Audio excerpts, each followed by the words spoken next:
La doctora María José Escobar es médico general, graduado en la Universidad Central del Ecuador, es médico especialista en anestesiología, reanimación y terapia del dolor en la Pontificia Universidad Católica del Ecuador.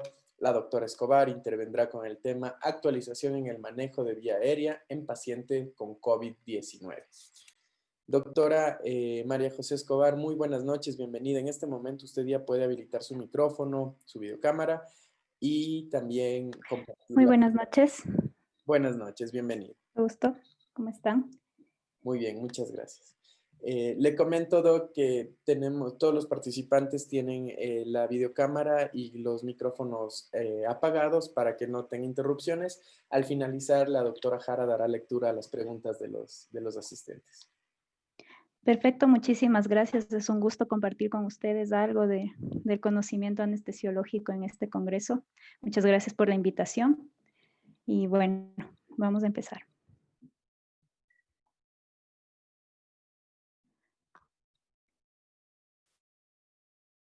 No sé si se ve la pantalla.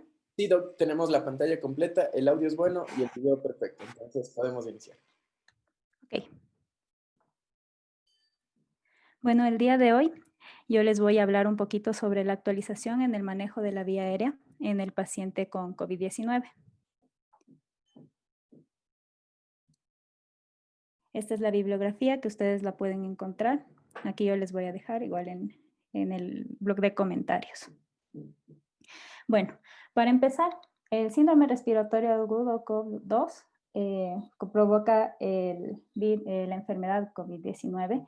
Es un virus altamente contagioso y que provoca que un 10% de los pacientes que se contagien pueden llegar a ser críticos. Por lo tanto, el manejo de la vía aérea en estos pacientes es muy importante.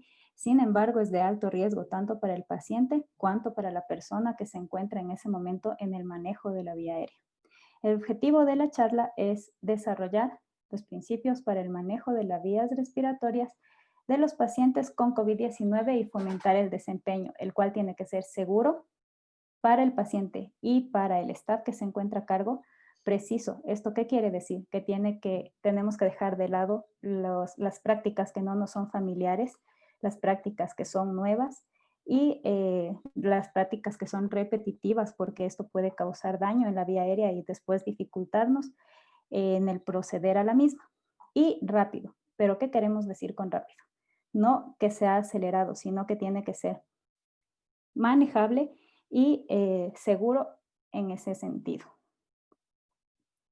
Entonces, primero tenemos que saber la transmisión del virus SARS-CoV-2 que se da por gotitas. ¿Cuáles son las gotitas? Estas son partículas relativamente grandes en donde se encuentra adentro partículas del virus y que estas tienen el problema de que caen con la gravedad.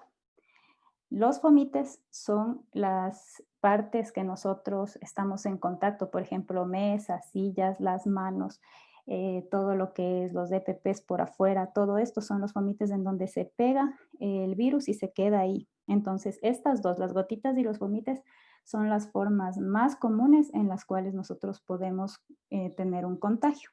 Ahora, el aerosol, esto fue al principio de la pandemia muy controvertido, como que se puede o no se puede contagiar por esta forma. Sin embargo, ahora está comprobado que sí se puede. ¿Qué son los aerosoles? Son microgotitas, las cuales se pueden quedar dispersas en el aire hasta por 6 horas, se dice, ¿no? Se ha logrado ver en bibliografía en la cual se ha encontrado esto. Y esto es importante, ¿por qué? Porque en el momento que nosotros vamos a realizar un manejo de la vía aérea, todo el contexto del paciente en donde se encuentra va a estar contaminado si es que nosotros provocamos aerosolización. La aerosolización puede ser ya propia de la sintomatología del paciente, como cuando, por ejemplo, el paciente se encuentra con tos, o en su defecto nosotros podemos provocar aerosolización cuando estamos en el manejo de la vía aérea, por ejemplo, cuando el paciente no está bien relajado. En este sentido, en el momento de la laringoscopía podemos provocar tos y eso es muy desfavorable. Entonces, en esta tabla nosotros podemos ver los eventos en los cuales se puede provocar aerosolización, que son propios del paciente, digámoslo así, o de las maniobras que nosotros nos encontramos realizando. ¿Cuáles se encuentran aquí? La tos, los estornudos, la expectoración, la ventilación con presión positiva, el alto flujo por cánula nasal. Existen cánulas nasales de alto flujo que nos pueden dar hasta 60 litros por minuto y que se han utilizado en pacientes con COVID-19, pero son altos productores de aerosoles. También la ventilación jet, también las nebulizaciones o cuando nosotros atomizamos con medicamentos adentro de la vía aérea por la máscara facial, y la resucitación cardiopulmonar siempre y cuando esta sea cuando todavía no lo hemos intubado al paciente y en el momento de las compresiones podemos provocar aerosolización. Y también puede pasar en la extubación. Ahora, nosotros podemos tener eventos en los cuales no se provoque aerosolización de forma espontánea, digámoslo así, sino que incrementa el riesgo con las maniobras que nosotros hacemos. ¿Cómo se da esto? Por ejemplo, cuando nosotros utilizamos la succión traqueal, pero cuando no tenemos un sistema cerrado, en el momento de la laringoscopía o de la intubación traqueal, sobre todo cuando el paciente no está en un buen plano o anestésico o de relajación neuromuscular. En las broncoscopías o gastroscopías que usualmente estos pacientes suelen necesitar cuando se encuentran en hospitalización, o cuando estamos en una situación de estas críticas que son cuando no podemos ventilar a un paciente o no lo podemos intubar y necesitamos hacer una vía aérea quirúrgica. En ese momento nosotros abrimos la tráquea para poder introducir por ahí un tubo y por ahí ventilar al paciente. Ese también es un proceso de aerosolización que puede ser evitable. Otros procesos de aerosolización pueden ser la agitación del paciente, por ejemplo, cuando se le dice que se le va a intubar y se encuentra renuente, el retiro de la máscara facial. Esto de aquí tiene que ser muy claro cómo se debe manejar. Entonces, el paciente que está con una insuficiencia respiratoria debe mantener puesta la mascarilla y cuando nosotros vamos a manejar la vía aérea, lo que tenemos que hacer es tratar de estar con el menor tiempo posible sin la mascarilla. O sea, se retira la mascarilla y se coloca la máscara facial para la ventilación con un sellado apropiado. También otro factor de riesgo en este sentido es la cercanía del que va a ser la persona que maneja la vía aérea hacia la persona que va a ser intubada. Entonces, la cercanía es algo que no podemos evitar. La laringoscopía y la intubación endotraqueal, esto se va a repetir en toda la charla porque es lo más importante, ¿no? En el momento de la laringoscopía es el momento de más aerosolización y de más riesgo que tenemos nosotros. Y el estímulo de la vía aérea. No solamente con la laringoscopía puede estimularse la vía aérea, con la succión, ya sea al colocar una sonda nasogástrica o una sonda orogástrica en el momento que estamos manipulando. En ese momento la vía aérea se estimula y podemos provocar tos, estornudos de expectoración indeseables. Entonces, el factor de riesgo, en este sentido, en esta tabla podemos ver los factores de riesgo y las estrategias para protegernos del contagio en el momento de que vamos a manipular la vía aérea. En primer lugar, la tos. ¿Cómo nosotros prevenimos? Utilizando adecuadamente el EPP. Para esto, nosotros necesitamos que haya varias capacitaciones, por lo menos una vez cada 6 meses, por lo menos. En situación de pandemia, como sabemos, siempre es importante que todos los miembros del equipo sepamos cómo ponernos los EPPs y sobre todo cómo retirarlos. Esto, como ya les dije, minimizar el tiempo entre el retiro de la mascarilla y el sello con la máscara facial para ventilación. Esta máscara facial, como podemos ver en esta segunda foto, tiene que estar bien sellada la cara, tiene que ser con las 2 manos, manipulada por un solo operador, y entre la mascarilla y el equipo que va a ventilar tiene que estar un filtro viral. Ya les voy a mostrar una imagen de cómo es el filtro y tiene que haber el menos espacio posible y tiene que estar bien sellado y bien conectado para evitar desconexiones inoportunas. El sello inadecuado de la máscara de la preoxigenación es también una parte en la cual nosotros podemos tener alto riesgo, ya que en el momento en el que esto se encuentra un mal sello en esta parte, puede haber por esta parte fugas. Usualmente suelen ser a nivel de la parte lateral de la nariz o en la parte inferior de la boca. Para esto también es importante decirles a los pacientes o incluso antes de entrar al área de COVID que los rasuren, porque la barba puede provocar que haya problemas en el momento de la ventilación del paciente y minorías en el sellado. Y evitar la presión positiva. ¿Cómo hacemos esto? Por ejemplo, cuando se utiliza presión positiva, algunos pacientes sí la necesitan en el momento de ya la ventilación del paciente, pero lo que necesitamos hacer es tratar de evitar que hayan fugas. ¿Cómo se evita? Primero, si vamos a utilizar un equipo supraglótico, que ya les voy a mostrar la imagen e indicarles cómo se utiliza, tiene que ser este de segunda generación y este tiene que ser de la talla apropiada para el paciente que se le va a colocar. No puede ser ni muy grande ni muy pequeño. Si es muy grande no va a permitir una buena oxigenación y si es muy pequeño se va a fugar todo el aire. El tubo endotraqueal igual, lo que se debe hacer es confirmar primero con la visualización directa o preferiblemente si tenemos un videolaringoscopio, nosotros podemos observar cómo el tubo se encuentra dentro de las cuerdas y la talla del tubo que tiene que ser adecuada.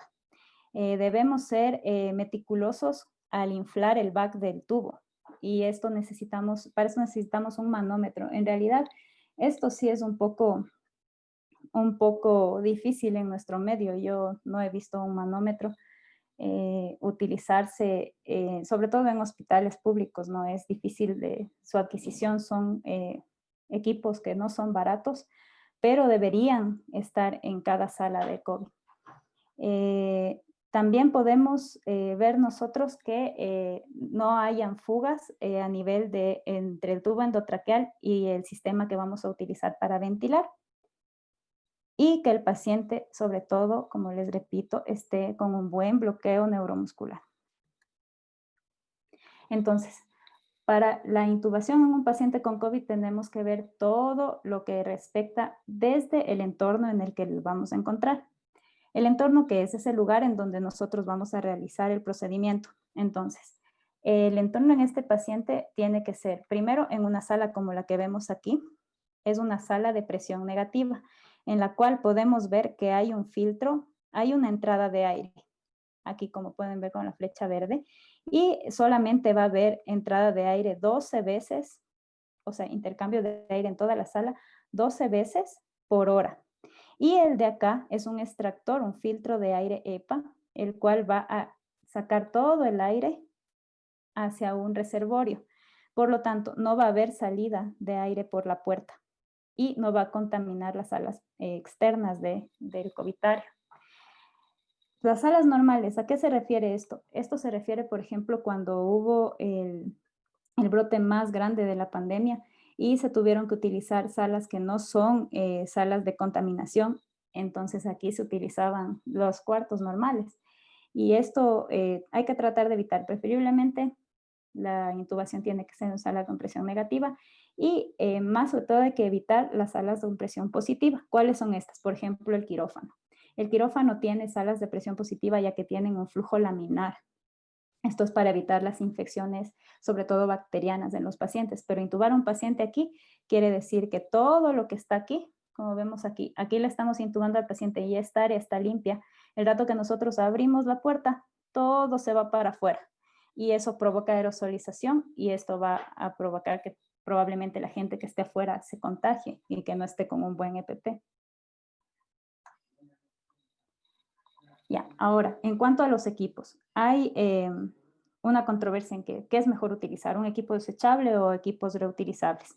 En cuanto a los equipos desechables, ¿qué tienen de ventaja? La ventaja es que se utiliza con el paciente y se desecha, como bien lo dice su nombre. Entonces no va a provocar que use lo mismo con otro paciente y que algo del virus pueda quedarse y contagiar al paciente que no tenga. Pero, sin embargo, los equipos desechables muchas veces no pueden ser de buena calidad. Entonces, eso puede provocar que la persona que esté manipulando al paciente tenga más probabilidades de algún tipo de contagio. En cuanto a los equipos reutilizables, se ve que son equipos un poco más gruesos, un poco más incómodos, provocan mayor calor, sudoración de la persona que se encuentra puesta. pero esto nos ayuda a que sea una buena protección. Eso como ventaja. Ahora, como desventaja, el reutilizable, como vemos aquí, este se utiliza para todos los pacientes. Ahora, como sabemos, esto no es no es parte de la charla, sin embargo, vamos a ver que la persona que se va a colocar los EPP tiene que estar bien lavadas las manos, se coloque el EPP de forma correcta, la mascarilla de forma correcta. La persona que va a intubar tiene que tener por lo menos una N95 como protección de su vía aérea. De ahí se pueden utilizar las máscaras como las full face, que también tienen una buena protección al personal que se encuentra manejando. Y es importante colocarse por lo menos 2 pares de guantes y en el momento de la intubación del paciente otro par de guantes que va a ser desechado inmediatamente al final de la intubación del paciente. Si es que se puede, porque muchas veces no hay tiempo, el paciente se encuentra desaturando, puede incluso llegar al paro cardiorrespiratorio. En el momento que se pueda, lo mayor parte posible, es importantísima la monitorización estándar. En el paciente que va a ser intubado, la monitorización estándar, ¿qué consiste? En un electrocardiograma para nosotros poder ver frecuencia cardíaca y aparición de cualquier tipo de arritmias, la oximetría de pulso donde podemos ver la saturación de oxígeno, el capnograma donde podemos ver la capnografía. ¿Qué es el capnograma?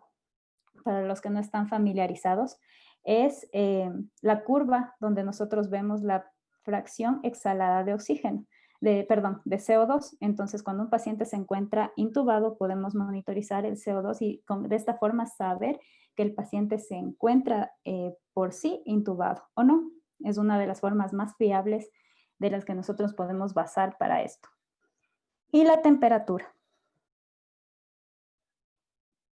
Entonces, es importante, antes de que nosotros realicemos una intubación, tener una lista con las cosas que vamos a utilizar para el manejo de la vía aérea. ¿Cuáles son estas? Primero, debemos utilizar un laringoscopio, que preferiblemente tiene que ser un videolaringoscopio.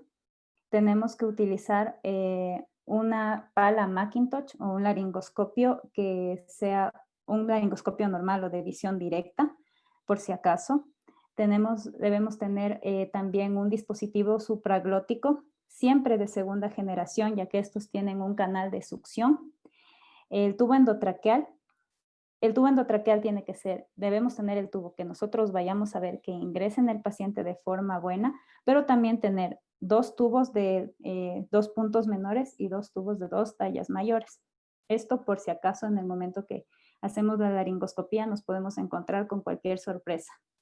Un buggy o un estilete, ¿qué es esto? Esto es una guía para el tubo. La diferencia entre el estilete y el buggy es que el buggy tiene un orificio en todo su trayecto que nos puede permitir incluso la conexión a la parte de la ventilación, y si es que nosotros no podemos intubar al paciente con el buggy, podemos ventilarlo de cierta forma hasta que tengamos una buena intubación. Una jeringa de 10 ml, debemos tener lubricante por si acaso, un filtro viral como podemos ver aquí. Debemos tener esto de aquí que dice ETCO2, es un dispositivo que sirve para ver la capnografía y que debe estar conectado siempre justamente después del filtro. Luego de esto viene el equipo de la manguera de anestesia o la manguera del ventilador, o si bien puede ser también el reservorio bolsa mascarilla y el ventilador. Esto tiene que estar ya bien conectado en el momento en que nosotros vamos ya a manejar la vía aérea del paciente. Ahora, los roles y la comunicación. Siempre dentro de la sala en donde se va a manejar la vía aérea a un paciente, como vemos aquí, debemos tener la monitorización en un lado dentro de la sala, ¿no? Con presión positiva, como ya les dije. Tenemos el intubador que se encuentra en la cabecera del paciente. Aquí al lado tenemos una persona que se va a encargar de las drogas y de la monitorización del paciente, el equipo de vía aérea al lado del asistente y el que nos puede ayudar a hacer la maniobra la maniobra de Burke, que es una maniobra en la cual nosotros ponemos hacia abajo, hacia la derecha, la tráquea, en el momento que no visualizamos bien para poder meter el tubo por la tráquea. Y esta persona también se encarga de estar en comunicación con las personas que están afuera. Entonces, este de aquí va a comunicarse con el de afuera y pedirle lo que nos haga falta, que debería ser nada, porque como ya se supone que está preparado todo, pues siempre puede pasar algo y está fuera por cualquier eventualidad. Entonces, el kit de emergencia para la intubación en un paciente con COVID-19 consiste en esto. ¿Ya? Esta es la imagen de lo que ya les dije. Necesitamos 2 cánulas de Guedel de diferentes números. Este es el estilete, que es la guía del tubo, que este es un aparato metálico que ingresa dentro del tubo y nos sirve para guiarlo en el momento que vamos a intubar. El buggy, que la diferencia, como ya les dije, es el orificio en todo su trayecto. Los tubos endotraqueales de distintos números. Este de aquí es una máscara laringea de segunda generación que nos va a servir para el rescate de la vía aérea. Este es un tipo de succión que se llama Yankauer y que es exclusivo para la succión de las vías aéreas. La jeringa de 10 ml, un circuito Mapleson para la ventilación del paciente, como vemos aquí, no tiene una salida del aire, o sea, esto tiene que estar bien sellado en la cara para que no haya aerosoles. Un videolaringoscopio, si es que es posible, si no, un laringoscopio o con una hoja de McCoy podría ser. Y un clamp para el tubo. ¿Esto para qué sirve? En el momento en el que yo le intubo al paciente y si por A o B circunstancias no le puedo conectar directamente al circuito de Mapleson, para que no haya aerosolización, tengo que clampear el tubo, o también nos sirve para clampear en el momento de la extubación. Ya, en cuanto al equipo de ventilación y suministros de oxígeno, en el momento en el que nosotros vamos a preoxigenar al paciente, el paciente todavía en teoría se encuentra despierto, entonces él va a respirar por su propia cuenta. Debemos mantenerlo así, de esta forma bien sellado, en forma BE, no CE, como todos sabemos en el ACLS te dice, en el ACLS y en el BLS te dice que en la parte, si es un solo operador, tiene que tener la mano superior, el índice y el pulgar en forma de C y los otros 3 dedos debajo del mentón en forma de E. Esto no se hace en el paciente con COVID porque se necesita que esté bien sellado y no podemos arriesgarnos a que haya ningún tipo de fugas. Por lo tanto, la persona que va a manejar la vía aérea se va a encontrar en la cabecera poniendo las 2 manos, como vemos aquí. En esta es una parte superior, una visión de la parte superior. Los 2 dedos, todos los dedos van hacia afuera, como podemos ver. El pulgar hace presión hacia el mentón y los 4 dedos de abajo van a estar levantando todo lo que es el mentón. Y esto va a evitar a que haya fugas. Inmediatamente aquí, donde tenemos la conexión, debemos poner este de aquí, que es el filtro viral, y que va a disminuir todo tipo de aerosolización.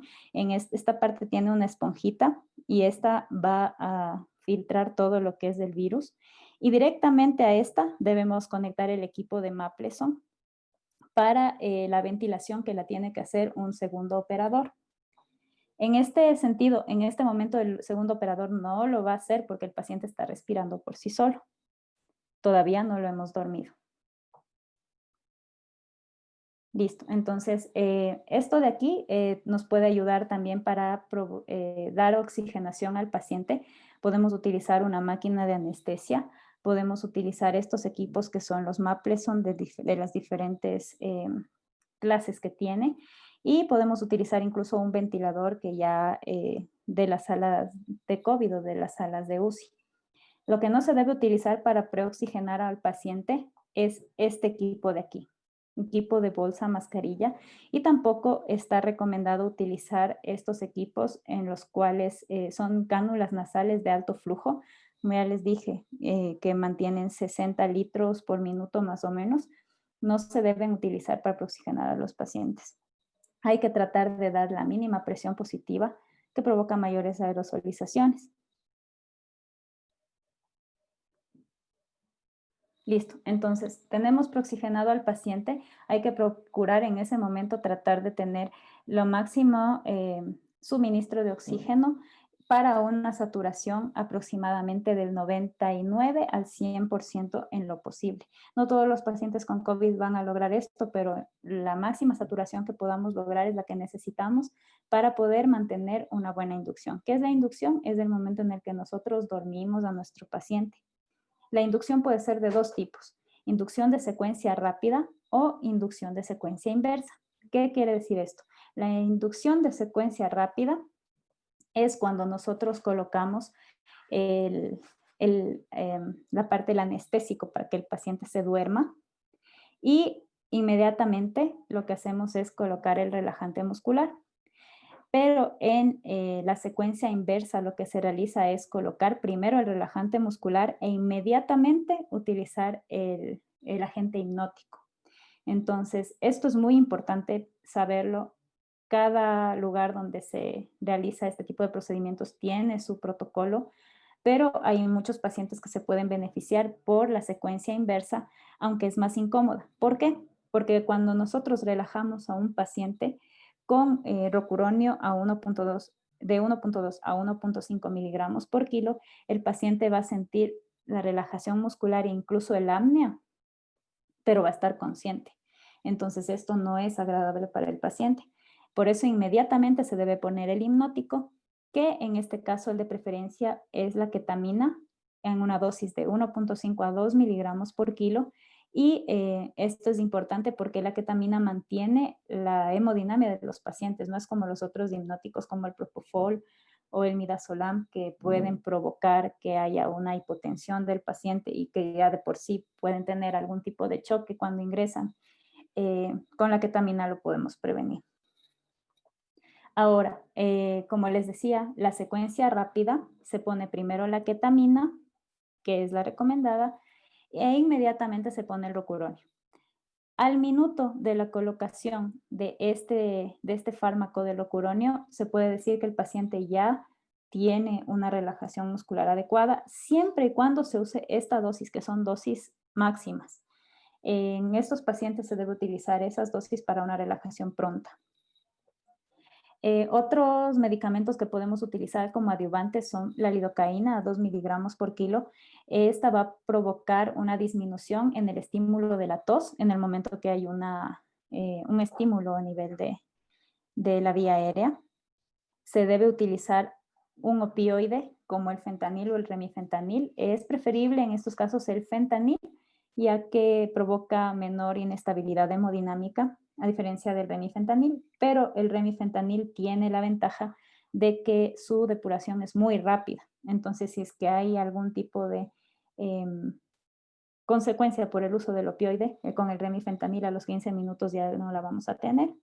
Y siempre tener a la mano vasopresores como la norepinefrina y la adrenalina, por si pasa alguna reacción alérgica a cualquier fármaco que estamos utilizando, ahí debemos poner adrenalina o la norepinefrina, si es que, por ejemplo, no disponemos de ketamina y tuvimos que poner al paciente propofol y nos da una inestabilidad hemodinámica. Entonces, en ese caso, para regularizar esto, utilizamos norepinefrina.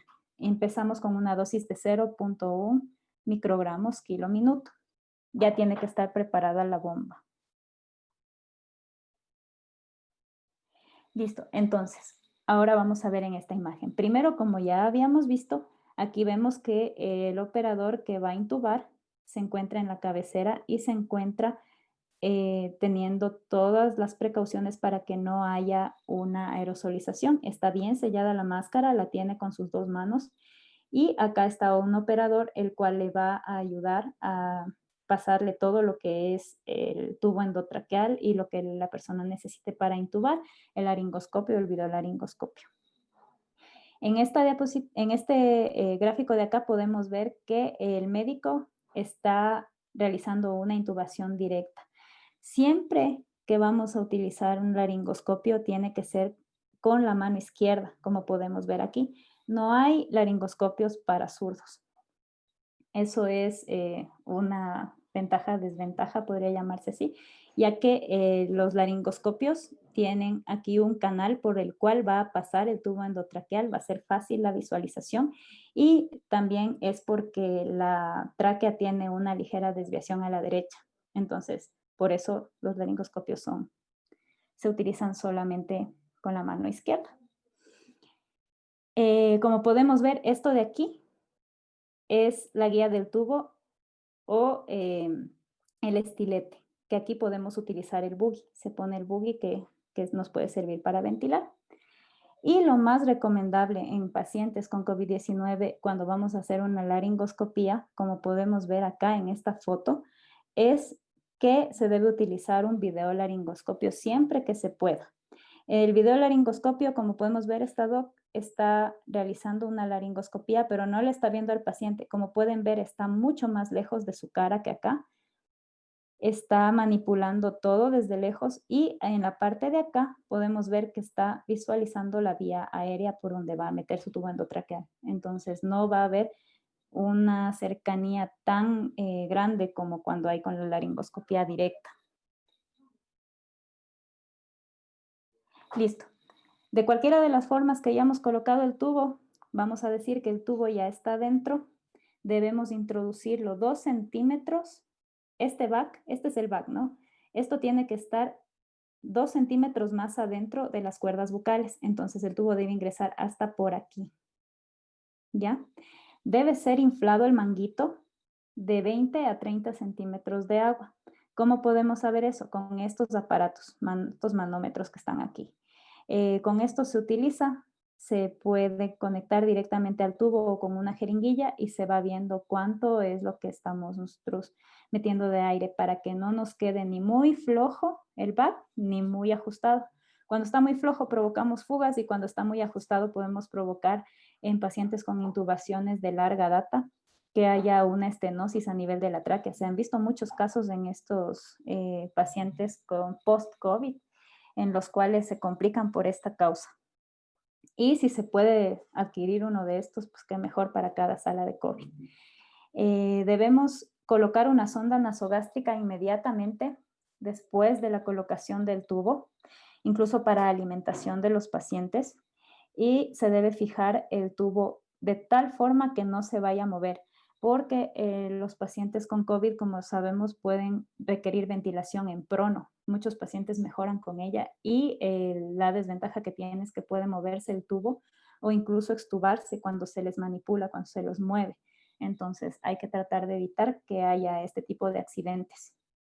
Y realizar una radiografía de control cuando ya todo el proceso se haya terminado.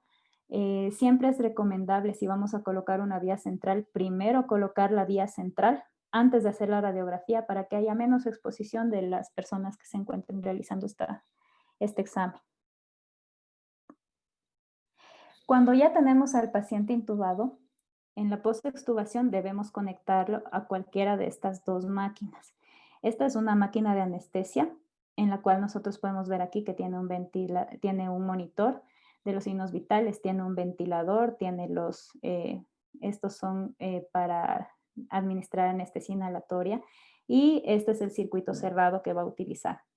Cuando no existe la posibilidad de utilizar este de acá, en cambio, que es un ventilador de una sala de UCI, pues se puede utilizar tranquilamente una máquina de anestesia por el tiempo que sea menor, ¿no? El ventilador tiene otras funciones un poco más interesantes para el manejo que la máquina de anestesia que puede ser simplemente un salvavidas.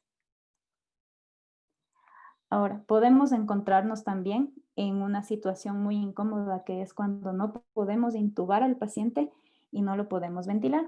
Bueno, en este caso, digamos, yo intento 3 veces intubar al paciente, siempre con un cambio o de posición, o de persona, o de maniobra. Entonces, si a las 3 veces no pude intubar al paciente, a la primera vez que no pude intubar, tengo que pedir ayuda. Luego tengo 2 chances más para realizar la intubación. Si no se puede, nosotros podemos estar en esta situación, que es lo que nadie quiere encontrarse nunca, pero podemos utilizar este dispositivo. Entonces, si yo no le puedo intubar, tengo que introducir una máscara laringea que tiene que ser de la talla del paciente. Como la introduzco, esta parte de aquí va hacia adelante. Esto de aquí, para eso es el lubricante, ¿no? Se le coloca el lubricante en la parte posterior para que resbale y no dañe la máscara. Y se introduce por la boca. Se abre un poco los labios en la parte lateral y entra suavito cuando está bien colocado. Tiene que ingresar de tal forma que el orificio de la glotis quede en el orificio de la máscara y por aquí se logra la ventilación. Este es otro tipo de máscara laringea. Siempre se deben utilizar máscaras laríngeas de segunda generación. Esta es una máscara laringea de segunda generación también y que tienen la ventaja de que a un ladito de aquí y como podemos ver a un ladito acá, tienen un canal de succión en el que nosotros podemos meter una sonda de succión cuando tenemos un alto nivel de secreciones y con eso mejorar la entrada de aire en el paciente. Ahora, tratamos de ventilar con la máscara laringea y no se puede, entonces estamos en una emergencia, o sea, el paciente se nos puede morir en 10 minutos. Entonces, lo que tenemos que hacer, en los pacientes con COVID, el tiempo es menor, ya que de por sí ellos están hipóxicos, entonces van a tener una menor tolerancia a la hipoxia que se va a provocar si es que no hacemos algo de una forma pronta. Miren, este paciente de aquí es un paciente no ventilable, no intubable. ¿Cómo manejamos eso? Lo que se debe hacer en ese caso, cuando ya hemos agotado todos los recursos previos, es hacer una cricotiroidetomía de emergencia. ¿Cómo se realiza esto? En pacientes que no son como él, en pacientes flaquitos como el que vemos aquí, se debe palpar el cartílago tiroides y justamente por debajo, si quieren pueden palparse. Aquí está el cartílago tiroides y más abajito está una parte suave que es la membrana cricotiroidea. En este caso se palpa y se hace un corte a nivel horizontal de 1 centímetro y vamos derivando y vamos abriendo poco a poco con una pinza hasta llegar a la tráquea. En el momento que llegamos a la tráquea, cogemos el bisturí y hacemos una punción en la membrana cricotiroidea y metemos un tubo que puede ser, un tubo endotraqueal que puede ser número 5, 5 y medio, incluso 6, y nos queda así como vemos acá, en esta parte. Y por aquí podemos ventilar y así le salvamos la vida a un paciente no ventilable, no intubable. Pero si nosotros vemos un paciente como este de acá, en el cual no se ve nada absolutamente, no vamos a poder palpar nada de las estructuras del cuello, entonces ahí lo que se debe hacer es una incisión vertical, larga, profunda, hasta llegar a la tráquea. Sentimos la tráquea y con el dedito vamos palpando hasta la membrana cricotiroidea. Llegamos a la membrana cricotiroidea, hacemos un huequito ahí con el mismo bisturí y mismo procedimiento, metemos el tubo, ¿ya? Los pacientes así son más peligrosos. Esto es lo que no queremos ver nosotros, la imagen D cuando estamos haciendo una laringoscopía. Si vemos una imagen como la A o como la B, cuando metemos el laringoscopio, el videolaringoscopio o el laringoscopio directo, el normal, y vemos algo así, es tranquilizante porque por aquí podemos meter el tubo y no pasa nada. Si vemos una imagen como la C, por lo menos le estamos viendo aquí la epiglotis y algo nosotros podemos guiar con el jet o con el buggy hacia adentro de la vía aérea. Pero si vemos de esta forma, hay que tratar de no meter el tubo, ya que la manipulación en este sentido y el roce con el tubo puede hacer que esta parte se dematice y eso puede provocar a que haya menos oxigenación y empeoremos el estado del paciente. Mientras el paciente ventile con la máscara facial bien sellada, no hay problema de que no le podamos intubar. Incluso lo podemos despertar para hacerle una intubación despierto.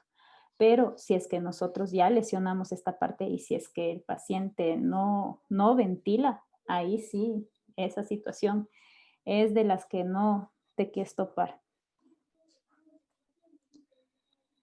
Ahora, en cuanto a la extubación en los pacientes con COVID-19 suele retardarse.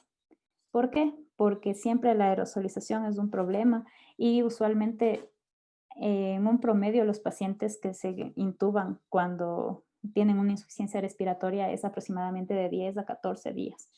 Entonces, en este sentido, no se los extuba pronto. Por lo general, a veces ya incluso dan negativo en las pruebas.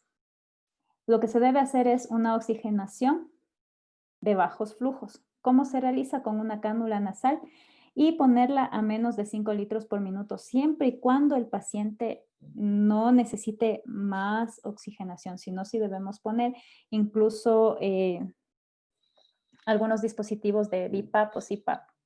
Siempre tener listo por si acaso en la extubación el paciente puede descompensarse todo lo que vimos, el kit de intubación, por si necesita que le reintubemos. Existen situaciones especiales, por ejemplo, que se pueden presentar en el momento que nosotros estamos manejando la vía aérea o en el momento que nosotros estamos caminando por la calle. Esto puede ser, por ejemplo, un paro cardíaco en el momento de que nosotros estamos intubando o que nos encontramos en la sala de COVID. Si el paciente está intubado, es una situación muy diferente a cuando el paciente está extubado. Si el paciente está extubado, hay que priorizar la intubación endotraqueal para evitar aerosolización. Entonces, hay que parar un momento las compresiones, intubar al paciente y continuar con las compresiones y el RCP avanzado. No sé. En los pacientes que necesitan una cirugía emergente, pero que no tienen síntomas de COVID y son COVID-19, ¿qué se debe realizar? Todos los pasos previos que vimos hace un momento. Todos los pasos, o sea, que el paciente no tenga síntomas y que no tosa y que no tenga nada, ni fiebre, nada, no le exenta de que sea una persona que pueda propagar el virus. Entonces, se debe realizar con todas las medidas exactamente igual como si tuviera síntomas. En los pacientes pediátricos hay que tomar en cuenta que deben tener todos los equipos que sean para sus tallas. Laringoscopio, empezando por ahí, tubos endotraqueales, cánulas de Guedel, todo a su medida. Y si es que se ve un paciente con insuficiencia respiratoria en un ambiente fuera del hospital, lo que se debe hacer es primero llamar ayuda y no acercarse a menos que tengamos por lo menos una N95, o sea, que estemos protegidos de alguna manera, porque siempre hay que pensar que primero soy yo, segundo soy yo, tercero soy yo, y si yo me enfermo, ¿quién va a cuidar de nuestros pacientes? Entonces, bueno, para terminar en un resumen, la DAS ha hecho unos algoritmos y unas listas unos checklists para que podamos realizar la intubación endotraqueal de una forma sistematizada. Entonces, en el primer recuadro podemos ver el equipo de protección personal, en las cuales dice todo lo que ya sabemos. No voy a enfatizar mucho en esto, pero es el lavado de manos, la correcta colocación de los EPP, de los guantes, de las máscaras faciales, de las N95, etcétera. Hay que ver que tengamos todo a la mano. ¿Qué quiere decir esto? El kit de intubación, que tengamos las drogas, que la persona que nos va a asistir afuera de la sala por si algo necesitamos esté presente y que estemos en constante comunicación entre todos. La preparación del equipo, ¿qué nomás debemos preparar? Con lo que vamos a ventilar, las cánulas de Guedel, el videolaringoscopio, el buggy, los tubos, todo. Sí tenemos las drogas, como ya les dije, la de elección es la ketamina o, si es que no hay, propofol o midazolam. El relajante muscular, que debemos ver que esté refrigerado, que esté frío, porque cuando no está refrigerado el relajante muscular pierde su efectividad. Tener las drogas vasopresoras o inotrópicas y ver que el paciente esté en un buen plano anestésico, esté bien sedado, bien dormido y bien relajado para poder realizar el procedimiento. Hay que prepararse para la dificultad. ¿Eso qué quiere decir? Que si es que nos encontramos con escenarios como el de no ventilar, no intubar, tener cerca el equipo supraglótico de segunda generación y tener una persona que nos esté ayudando al manejo de la vía aérea. Mientras la una hace el sello con la máscara, la otra le da ventilación. Y con esto es del Mapleson, ¿no? En la sala, tener todo lo que es la valoración del momento que ya estamos ahí adentro del paciente. Nosotros lo estamos viendo y tenemos que valorar al paciente. Cada paciente es diferente y hay que valorar la situación en cada situación. Perdón, la redundancia. Debemos tener los monitores listos y el paciente monitorizado en lo posible. Y es importante también, esto, aunque parezca una cosa insignificante, es una de las más importantes, tener 2 vías de acceso intravenosas por cualquier cosa que pase y siempre por lo menos 18. Si el paciente necesita inotrópicos, por una vía número 18 podemos darle los vasoactivos y los inotrópicos hasta poderle colocar una vía central. Ver que el paciente esté bien posicionado, ver que el oxígeno esté funcionando, y después del procedimiento, ver todo, que el manguito del tubo esté bien inflado, chequear que esté bien intubado mediante la capnografía, mediante ver que salga, que se humedezca por adentro del tubo. Aquí hay otra cosa muy importante que debemos tomar en cuenta y es la auscultación. Usualmente auscultar a un paciente después de la intubación es lo que se hace, ¿no? Es algo rutinario, pero en los pacientes con COVID que se encuentran con los EPPs, las personas que están en la manipulación de la vía aérea, es más difícil que se coloque, ¿no? Las olivas del fonendoscopio y esto puede provocar también que haya un contagio que nosotros no tenemos previsto, porque cualquier zona que esté expuesta del cuerpo puede ser un fomite. No olvidarse de insertar la sonda nasogástrica y tener el checklist siempre a mano. Después de una intubación endotraqueal de cualquier paciente, debe desinfectarse la sala y no ser utilizada aproximadamente por 20 minutos después de la desinfección. Eso también es importantísimo. Este algoritmo de aquí es el algoritmo de la DAS, el cual nos sirve para ver si el paciente necesita o no necesita de un rescate de la vía aérea. Es como se debe realizar y como ya les dije, ¿no? Esto les describí arriba, pero aquí está sistematizado. Este de aquí debe estar en todas las salas de anestesiología y en todas las salas del COVID para su utilización. Es algo que debe estar siempre a la mano. Entonces, ¿qué es lo que nos dice este? Nosotros tenemos que preoxigenar al paciente, igual chequearlo, la oxigenación, todo, y realizar el intento de la laringoscopía. Si es que se realiza la intubación al primer intento, estamos bien, fue exitoso. Si no se realiza el primer intento, se debe pedir ayuda y posteriormente realizar 2 intentos más con otra persona, como ya les dije, o utilizando un videolaringoscopio o cambiando de posición al paciente. Si es que después de esto no se pudo intubar al paciente, se debe declarar que se falló la y ahí se debe utilizar el dispositivo supraglótico o tratar de ventilar al paciente entre 2 personas. Se debe realizar máximo 3 intentos igual de colocación de la máscara laríngea supraglótica y si es que no se puede, pues en ese momento se debe parar y declarar que no se puede ventilar y no se puede oxigenar y en ese momento tomar en cuenta la vía aérea quirúrgica, la cricotiroidotomía. Recordar que el oportuno manejo de la vía aérea en pacientes con SARS-CoV-2 puede salvar la vida de tu paciente y la tuya. Muchas gracias.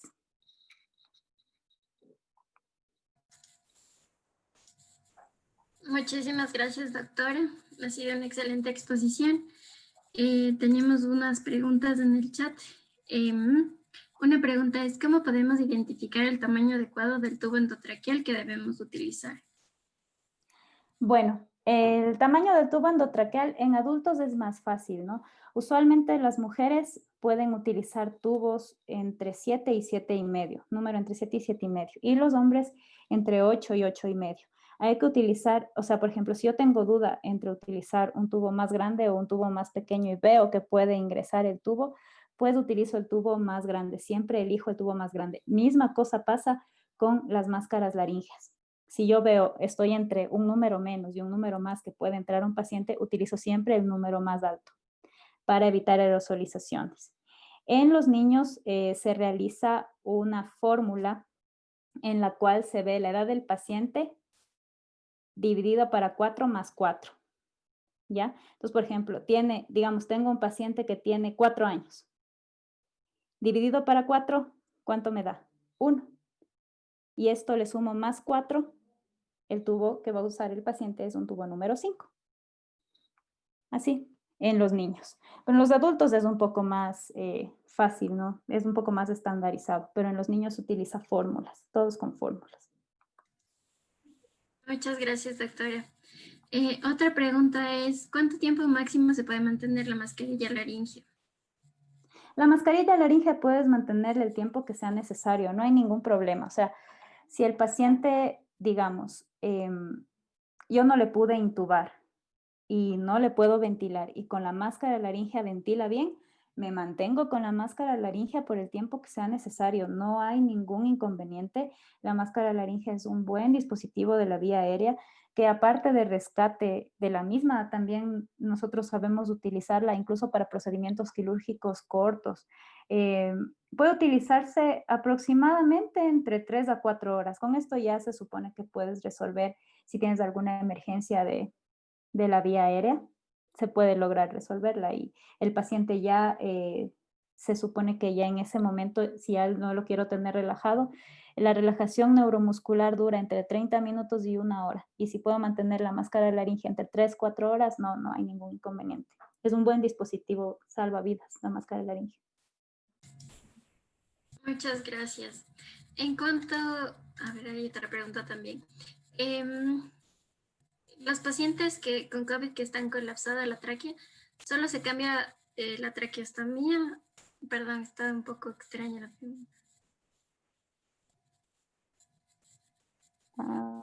A ver, ¿cómo? Estoy leyendo. A ver, dice, en los pacientes con COVID que están colapsada la tráquea, solo se cambia a la traqueostomía. O sea, ese sería el logaritmo, me parece que quiere decir la pregunta. A ver, Eso.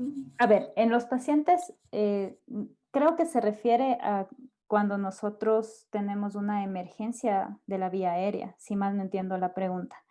O sea, si tenemos una emergencia de la vía aérea, lo que nosotros tenemos que realizar, en primer lugar, si ya no nos sirve la máscara laringea, es una vía aérea quirúrgica. En el momento que se utiliza la vía aérea quirúrgica, se pone un tubo 5 o máximo un tubo 6 y en ese momento lo que nosotros podemos hacer, esa es una vía aérea de emergencia, no es una vía aérea definitiva. Después lo que se debe planificar en este sentido es una traqueostomía, que va el paciente a tenerla por un tiempo más largo y en ese sentido lo que se hace es retirarle primero ponerle la traqueostomía y luego retirarle el tubo que le pusimos en la cricotiroideotomía y colocarle por ahí la ventilación. Es un poco complejo, pero eso se realiza.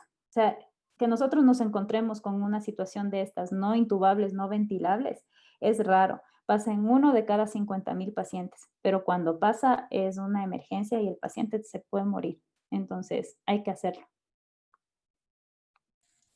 Muchas gracias, doctora. La última pregunta es en cuanto a la cámara de intubación. Se ha visto que se utiliza ahora justamente por la pandemia, por el COVID-19, que se está intubando con una cámara. Recomiendo Es una cámara transparente que se utiliza, debe tener por lo menos 60 centímetros de alto y 60 centímetros de largo. Esta cámara tiene 2 orificios para meter las manos y usualmente no se utiliza en la práctica. Recomendado en las guías no está, es algo que no tiene mucha evidencia científica. Se ha visto que la aerosolización pasa a pesar de su presencia y puede obstaculizar el procedimiento. Entonces, en vez de la utilización de estas cámaras, lo que se debe hacer en realidad es tratar de ser óptimo en nuestro manejo de la vía aérea, tratar de hacerlo preciso y no obstaculizarnos con nada, hacerlo en una sola vez, tratar de intubar a la primera vez y con eso lograríamos que haya menos aerosolización. De hecho, si el paciente está con una buena relajación neuromuscular y con una profundidad anestésica adecuada, no va a generar aerosoles que nosotros provoquemos. El paciente no te va a toser, el paciente no va a expectorar y nada de eso, ni va a estornudar, nada. Entonces, en el momento que nosotros le tenemos en un buen plano anestésico y en una buena relajación neuromuscular, no es necesario que nos compliquemos con nada más. Hay que tratar de ser, como ya les dije, precisos y seguros y rápidos. Esta es una de las cosas que pueden hacer que no seamos precisos, digamos así. Y si no tenemos el suficiente entrenamiento en este caso, pues puede provocar que haya mayores contagios. Entonces, eso hay que tomar en cuenta. Ahora también la persona que maneja la vía aérea en el área de COVID siempre tiene que ser la persona más experta. Sin embargo, nos hacemos expertos con la práctica. El que no hace, pues no va a tener experiencia y eso no es lo que queremos. No queremos que todos podamos ser útiles en ese caso. Ajá. ¿Hay más preguntas? Sí. Bueno, en A ver. pacientes que llevan mucho tiempo intubados, ¿cuándo se toma la decisión de colocar el traqueostomo? Eso depende de cada paciente. Usualmente el traqueostomo se coloca lo más pronto posible. ¿Por qué? Porque el tubo endotraqueal es un dispositivo que puede dar riesgo de que haya posteriores infecciones que se relacionan a la ventilación mecánica. Entonces, al ser un cuerpo extraño que está dentro de la tráquea, que es una zona muy noble, puede provocar que haya esta sensibilidad a eso y el traqueostomo también ayuda. Además, el traqueostomo se tolera mejor. El momento que se va a retirar el traqueostomo también es mejor tolerado, hay menos riesgo de aerosolización y el paciente tiene sus desventajas. Por ejemplo, después de una traqueostomía, los pacientes usualmente pueden realizar una estenosis traqueal. Y esto es algo que hay que tratar de evitar porque entre más tiempo pasan los pacientes con traqueostomía, la estenosis traqueal necesita resolución quirúrgica. Se ha visto incluso que la disminución del lumen de la tráquea después de una traqueostomía de larga data puede ser hasta el 75%. Y un paciente así no va a vivir mucho tiempo, necesita resolución quirúrgica. Y eso también es peligroso. Ajá. Y bueno, dentro de esta misma pregunta está, en pacientes con insuficiencia renal, ¿cuál sería la dosis de los medicamentos para la inducción? Depende, eso depende. Hay medicamentos que se deben utilizar más con insuficiencia renal, o sea, que hacen menos daño al riñón. En este caso, por ejemplo, podemos utilizar la ketamina sin problema. La dosis que se debe utilizar en estos casos máximo es de 1 miligramo por kilo, porque en un paciente normal podemos utilizar hasta 2 miligramos por kilo. No debemos tener miedo, en realidad, depende del tipo de insuficiencia renal que tenga, perdón, el paciente. Si es un paciente con insuficiencia renal estadio 5 que va a ser dializado, podemos utilizar las dosis normales, porque ese paciente va a depurar con la diálisis. Entonces, si un paciente es dializado, no hay problema de utilizar dosis normales, incluso con la relajación muscular y con el hipnótico. En pacientes que tienen insuficiencias renales estadio 4 que no sean candidatos todavía a que haya diálisis de cualquier tipo, en estos pacientes sí hay que tener más cuidado y hay que tratar de utilizar las dosis dependiendo de la insuficiencia que tenga. Se hace el CKD, pide el paciente y se busca. O sea, depende de cada paciente, se debe realizar por el peso y de disminuirle un 30% de la dosis si no va a ser dializado. Eso es importantísimo. Muchísimas gracias, doctora. Esas han sido todas las preguntas. Le agradecemos mucho por su ponencia. Muchas gracias a ustedes y un gusto ha sido poder compartir algo de conocimiento. Gracias. Muchas gracias. De esta manera cerramos pues